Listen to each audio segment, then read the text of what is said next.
مفتی صاحب کے بیانات کے لیے مفتی مقصود مینگل کے آفیشیل چینل کو سبسکرائب کریں۔ بسم اللہ الرحمن الرحیم۔ ایک جوان نے پوچھا ہے کہ نکاح پڑھانے کے لیے نکاح خواں کو کتنا ہدیہ دینا چاہیے؟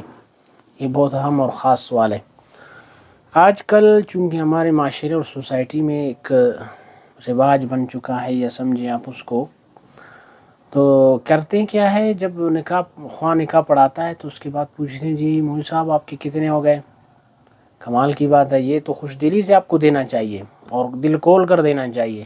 علماء تو بیچارے بتاتے بھی نہیں ہیں، لیکن یاد رکھنا چاہیے فتاوی عالمگیری جلد 3 صفحہ 345 پر یہ مسئلہ لکھا ہوا ہے کہ کوئی شخص عالم دین کوئی بھی کسی کماری کا نکاح پڑھائے گا تو اس کا تقریباً اس زمانے کے لحاظ سے، پہلے زمانے میں تو ہوتا تھا 1 دینار، تو 1 دینار جو ہے اس آج کے اس کے حساب سے جب اس کو لگایا گیا ہے تو اس کا آج کل حساب بن رہا ہے تقریباً 72,400 روپے بن رہا ہے اس کا 1 دینار کا، اور وہ ہوتا کتنے ہیں، اس کا وزن موجودہ وزن 4 گرام بنتا ہے سونے کا، تو اس لحاظ سے 72,400 روپے بن رہا ہے۔ یہ تو علماء، آپ خوش ہو جائیں کہ علماء بیچارے آپ کو بتاتے نہیں ہیں، وگرنہ اگر شرعی لحاظ سے آج کل کوئی پوچھ لے جی مولوی صاحب بتائیں شرعی لحاظ سے حق مہر کا پوچھتے ہیں نا، تو پھر یہ بھی بتاؤ مولوی صاحب شرعاً آپ کا کتنا حق بنتا ہے۔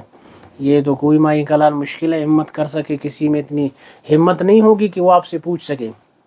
اور اسی طرح کوئی بیوہ عورت کا کوئی نکاح پڑھائے تو اس کا آدھا دینار ہے۔ فتاوی عالمگیری ہندیہ جلد 3 صفحہ 345 میں یہ مسئلہ بالکل واضح لکھا ہوا اور موجود ہے۔ آدھا دینار، آدھا دینار کی قیمت کتنی ہے؟ اس کی تقریباً موجودہ لحاظ سے آج کل 36,200 روپے بن رہی ہے۔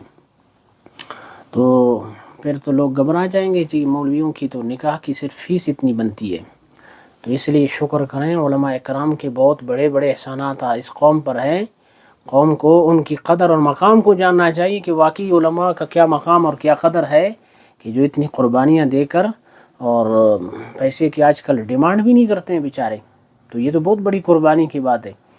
وہ ہمارے ہاں جیسے کسی مولوی صاحب نے کہتے نکاح پڑھایا تو پوچھا گیا بھائی مولوی صاحب آپ کے کتنا ہو گیا؟ کہتے ہیں بھائی جتنا وہ ڈول والے کو دیا ہے وہ اتنا ہی ہمیں دے دو جی، تو ڈول والے کا بھی 70,000 ہے تقریباً آج کل، اللہ تعالیٰ رحم فرمائے۔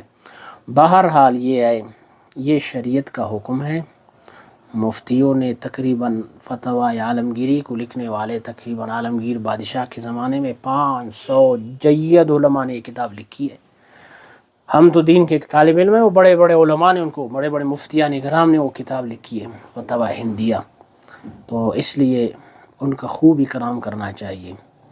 وقت کا تقاضا بھی ہے اور لوگوں کو بھی چاہیے علماء کے ساتھ اپنے محبت کا اندازہ اسی سے دکھائیں لوگوں کو کہ ہم بڑے گہرے انداز میں ان سے ایک محبت رکھتے ہیں۔